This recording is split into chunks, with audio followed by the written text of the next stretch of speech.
Il y a ici sur le mont de la transfiguration un réel impact. Les 3 hommes qui étaient là, dans sa présence, tombèrent sur leur visage avec une grande crainte.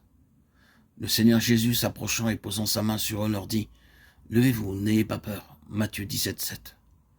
Oui, la présence du Seigneur Jésus tarira toutes nos forces propres, toute notre sagesse naturelle, toute notre fierté, toute notre impétuosité. Pierre et un autre évangéliste qui a aussi consigné ce fait rapporte ceci. Pierre dit « Maître, il est bon pour nous d'être ici. Nous permets-tu de faire 3 tentes ?» L'évangéliste ajoute, ne sachant pas ce qu'il disait, Luc 9, 33. Dans cette situation, sa nature impulsive et importune se manifestait encore. Il avait toujours quelque chose à dire, prenant les situations à bras-le-corps, voulant organiser à sa manière les choses pour les perpétuer, pour en faire quelque chose de bien défini. Dans le récit de Matthieu, il est dit « Je ferai 3 tentes, ne sachant pas ce qu'il disait, avec certainement les meilleures intentions. Cependant, le ciel devait le réprimander, le remettre à sa place. Ce fut une expérience dévastatrice, à la fois pour lui et pour ses compagnons. D'un certain point de vue, c'est une chose glorieuse de voir sa majesté, mais d'un autre côté, c'est toujours redoutable pour la chair, pour la vie naturelle.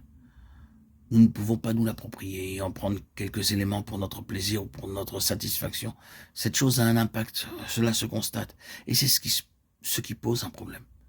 Si nous prions pour une nouvelle vision du Seigneur exalté, que nous le recherchons, et par sa grâce, nous le ferons sûrement, nous devons être préparés à être conduits très bas, à voir toute notre propre énergie naturelle s'épuiser, et réaliser que cette majesté n'implique rien d'autre que de nous conduire sur nos faces.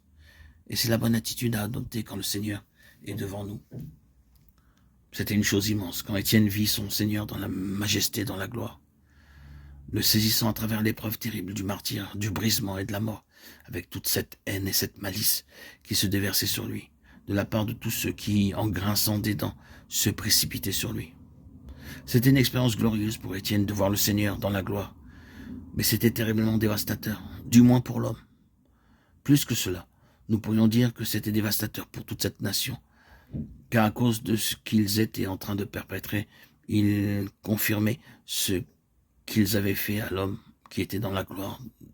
De nouveau, il y a eu un impact. Ce que j'essaie de dire, ce n'est pas que telle ou telle chose caractérise une visitation ou une vision, mais que nous ne pourrons jamais voir réellement le Seigneur et être en présence du Seigneur sans que quelque chose arrive, sans que cela ne soit formidablement concret.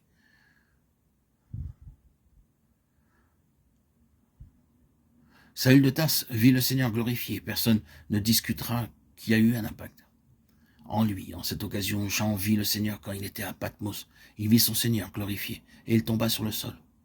Et peu importe les conséquences, nous devrions tous pouvoir dire qu'il en soit ainsi plutôt que de vivre dans cet état d'impotence, d'impuissance et d'inefficacité dans lequel nous nous trouvons si souvent nous-mêmes. L'impact de la transfiguration, qui est la vision du Seigneur glorifié, est toujours quelque chose de redoutablement concret.